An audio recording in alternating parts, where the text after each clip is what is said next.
নিয়ে থাকে ওই ইয়ে ওকে বাসা করে টাঙ্গাল টাঙ্গালটা আটা সিদ্ধ করার সময় একটু হালকা তেল দিয়ে দিলাম। তো আজকে তোমাদেরকে দেখাবো আমি কিভাবে আটা সিদ্ধ করি। এভাবে আটা সিদ্ধ করলে একদম পারফেক্ট একটা আটার ডো হয়। তো আমি আটাটা যখন পানিটা একটু বলক আসছে তখন আমি একটু বন্ধ করে এটাকে হচ্ছে রেস্টে রাখবো। যাদের আটার ডোটা হচ্ছে একটু শক্ত শক্ত হয়ে যায় তারা এইভাবে মানে আমি যেভাবে আটার ডোটা করলাম এইভাবে করবে। আর স্কিপ মাই ময়লা চুলা,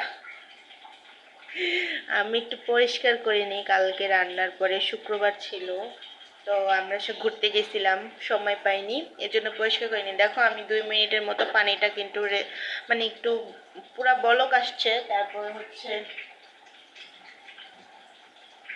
ঠান্ডা করতে দিছি। এখন হচ্ছে আমি এটার মধ্যে একটু আটা দিয়ে দেবো পরিমাণ মতো, যদিও বেশি আটা দেবো না, পানিটা একটু বেশি হয়ে গেছে। একটু পানিটা হচ্ছে কমায় নিব। কি দিয়ে কমাবো দাঁড়াও।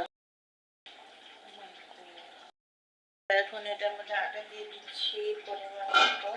এভাবে ডোটা করলে হচ্ছে অনেক সুন্দর একটা আটার ডো হয়। রুটিটা খেতে অনেক ভালো লাগে।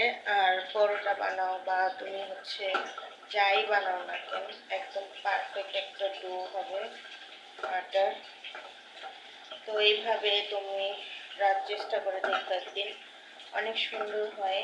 মানে যারা করতে পারো, যারা পরিমাণ মতো পানি দিতে পারবে বা আটাটা পরিমাণ মতো দিতে পারবে তাদের জন্য এইভাবে আটার ডোটা করলে একদম পারফেক্ট একটা ডো হবে। আমার ডোটা কতটা নরম হয়েছে দেখো, এভাবে করলে কিন্তু একদম হয়ে যাচ্ছে, মানে অত ছেনতে হবে না হাত দিয়ে, এভাবে করলেই একদম মোট হয়ে আসতেছে, মানে সফট হয়েছে আটার ডোটা অনেক। তো এইভাবে যারা করতে চাও এইভাবে করো, একটু তেল দিবা, তারপরে পানিটা আসার পরে হচ্ছে 2-3 মিনিট হচ্ছে রেস্টে দিবা, যাতে পানিটা একদম বলকের যে ভাবটা থাকে ওটা চলে যায়।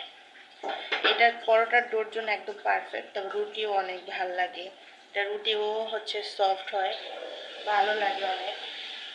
আমি এইভাবেই হচ্ছে রুটির ডো করি। তো আজকে হচ্ছে রুটি বানাবো,